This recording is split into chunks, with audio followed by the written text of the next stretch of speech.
Hello guys, welcome back to our channel. और आ चुके हैं महाभारत से जुड़े कुछ महत्वपूर्ण तथ्यों को लेके। जो ऐसे तथ्य, क्योंकि हमारे आपने वीडियो में देखा होगा, कुछ ना कुछ हम नया बताते रहते हैं जिससे आपको सुनकर भी मजा आता है और आपको भी कई सारी नई नई जानकारियां मिलती हैं महाभारत से रिलेटेड।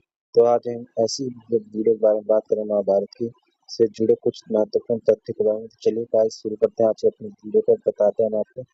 तो महाभारत तो आप सभी लोगों ने जरूर पढ़ी होगी, लेकिन महाभारत से जुड़ी ऐसी बातें आपको नहीं पता होंगी। तो कृष्ण के भाई थे एकलव्य, ठीक है। जो कृष्ण के भाई थे वो एकलव्य थे। कई लोगों को ये बात जानकर हैरानी हुई कि एकलव्य वास्तव में कृष्ण के चचेरे भाई थे। एकलव्य देव सभा वासुदेव के भाई पुत्र थे, जो उनसे जंगल में खो गए थे। बाद में इनका लालन पोषण निषाद हिरण्यधनु ने किया था। महाभारत के लेखक वेद व्यास भी महाभारत के एक पात्र हैं। जी हाँ, महाभारत की रचना करने वाले वेद व्यास भी महाभारत का एक ही भाग है, एक भाग थे। राजा शांतनु से शादी करने से पहले सत्यवती का ऋषि पराशर द्वारा मिलन से जन्मा एक पुत्र था। कहानी के अनुसार ऋषि पराशर सत्यवती को देखकर मंत्र मुग्ध हो गए और उनसे मिलने की इच्छा जाहिर की। पराशर की अनुमति देने से पहले ही सत्यवती ने उनसे 3 इच्छाओं की मांग की। इनमें से एक थी उनसे संग में से उनके संग से जन्मा पुत्र महान ऋषि के रूप में प्रसिद्ध हो। इसके बाद सत्यवती ने यमुना में एक द्वीप पर एक पुत्र को जन्म दिया। इस पुत्र को कृष्ण दिव्यापन कहा जाता है, जो बाद में वेद व्यास के नाम से प्रसिद्ध हुए। वेदों के संकल्प और पुराणों और महाभारत के लेखक। सभी कौरव नहीं थे पांडवों के खिलाफ। ऐसा नहीं है कि सभी के कौरव एक जैसे थे और पांडव विरुद्ध थे। धृतराष्ट्र के 2 पुत्र विकर्ण और युधिष्ठिर ने सिर्फ दुर्योधन को गलत कार्यों पर आपत्ति जताती, बल्कि द्रौपदी चिरण का भी काफी विरोध किया। ये दोनों युद्ध के पक्ष में ही थे नहीं थे, लेकिन भाई से धोखा न करने की मजबूरी में युद्ध किया और वीरगति को प्राप्त हुए। यमराज के अवतार थे विदुर, धर्मशास्त्र को ज्ञाता और धृतराष्ट्र के भाई और मंत्री विदुर यमराज के अवतार माने जाते हैं। महाभारत के अनुसार मांडव्य ऋषि के श्राप के कारण यमराज को इंसान के रूप में जन्म लेना पड़ा, तो इसलिए भाग नहीं ले पाया दुर्योधन द्रौपदी के स्वयंवर में। दुर्योधन महत्वाकांक्षी होने के बावजूद भी अपने वचन का पक्का था।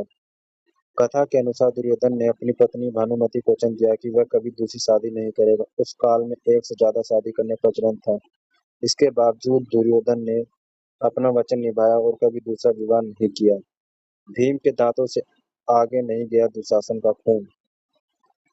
महाभारत के अनुसार युद्ध समाप्ति होने के बाद पांडव धृतराष्ट्र व गांधारी से मिलने गए।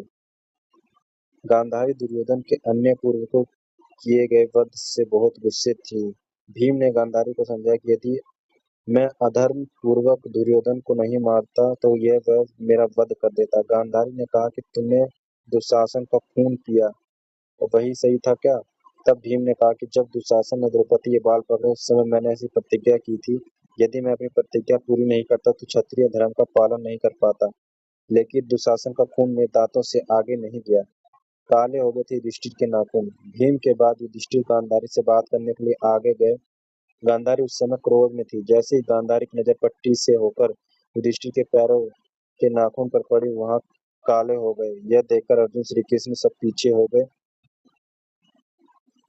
और नकुल सहदेव भी इधर उधर हो गए। थोड़ी देर बाद जब गांधारी का क्रोध शांत हो गया, तब पांडवों ने उनसे आशीर्वाद लिया। भीम कहते थे धृतराष्ट्र को भला बुरा। तो ये थी भाई कुछ खास बातें